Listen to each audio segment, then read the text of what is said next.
Hello YouTube enthusiasts. I reset the video back to the higher resolution, hopefully to make things a little better here. I decided to go ahead and take this chuck apart that I talked about in the last video and show you what I had to do to restore it and to adapt it to my application on a rotary table on the mill. Let me reset everything so you get a better look at the equipment instead of me.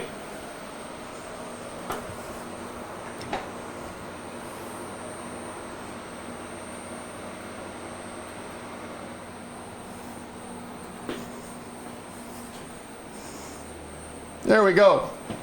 That gets you a bird's eye view of everything that's going on. Don't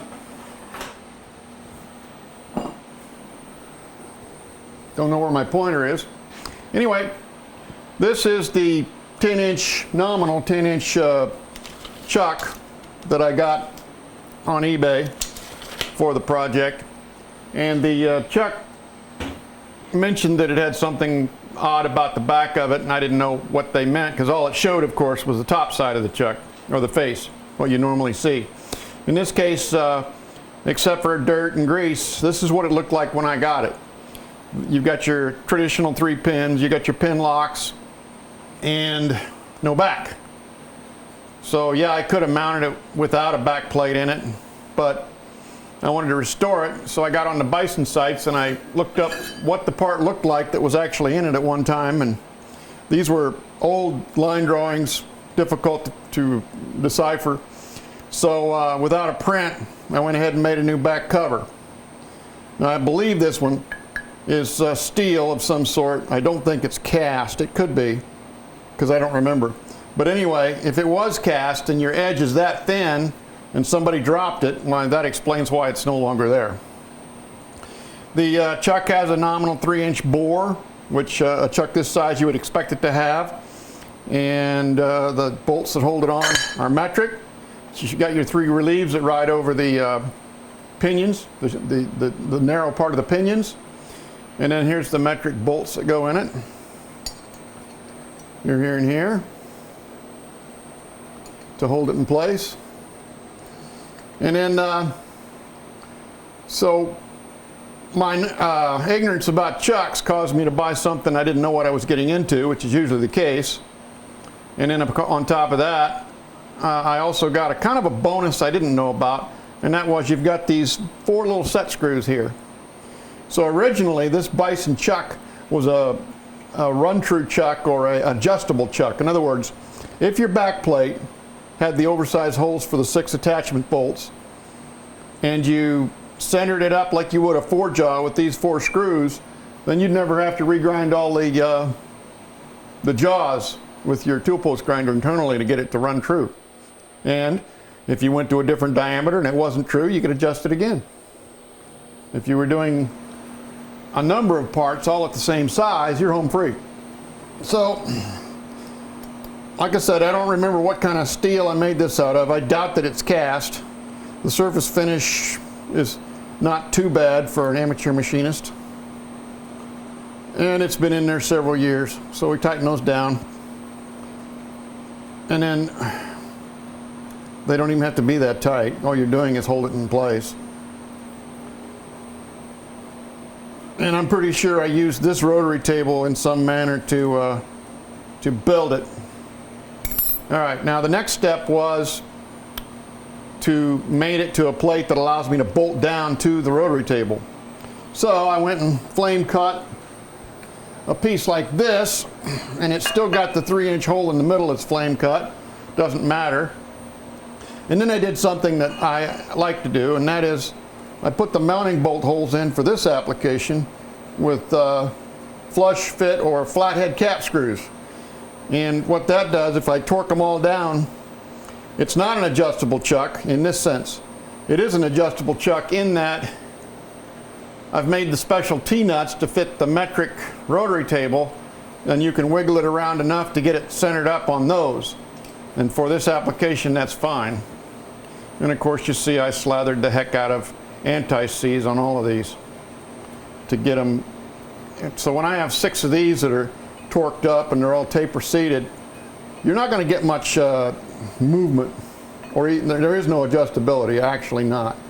And in some of my older videos, you've seen me use this type of attachments before, and you probably will. You will again when I do the video on the 6-jaw chuck adaptation to the 12x36 lathe, because it's one of those things where Grizzly didn't recommend it. I wanted it, so I did it, and I made it work, but to do so in a cost-effective manner is kind of rough. You have to be imaginative and creative. And I was. And you'll see this trick here again on that video coming up.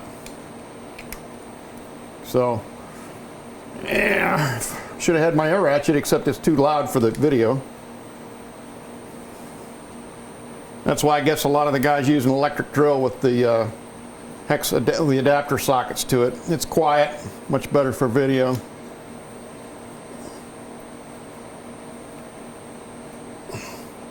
And like I mentioned yesterday in the video, this plate was also done on the rotary table. It was flame cut, and then I milled off the out perimeter to get a nice clean edge that looks good for us. It doesn't make any difference in how it works, but it's an ego thing.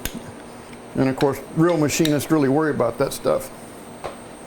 Now, after that, the rotary table was brand new. I didn't really have to do a lot to it, but I just did clean it out. I used the Keith Finner slot cleaning tool.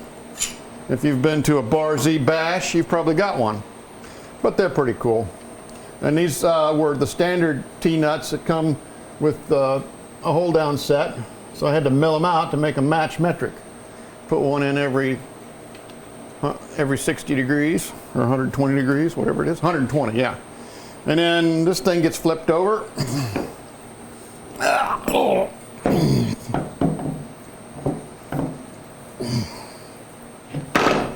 There we go. Well, you don't want to get anything caught in that surface.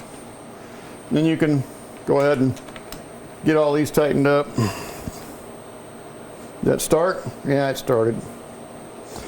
And I had hex head cap screws in here, but you had to use an open-end wrench to seat them because it's too close of a fit between the mounting plate and the chuck.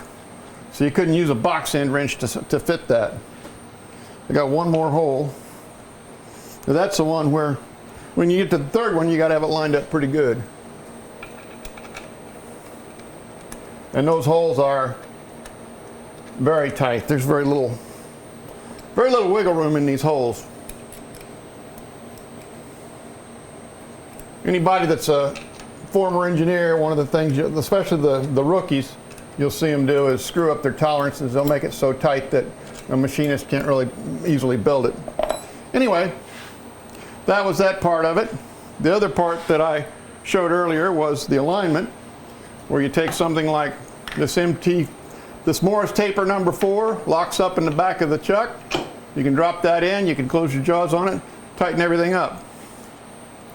I'm just going to leave that out, make that a wash, put this back on myself. Ego is ego. There we go. Now, we'll see how that works out with the higher video resolution. I made some changes to my YouTube channel. You should be able to get alarm bell notifications now, and hopefully you can make comments on the YouTube channel, not just on Facebook with a link to it. So that's a wrap.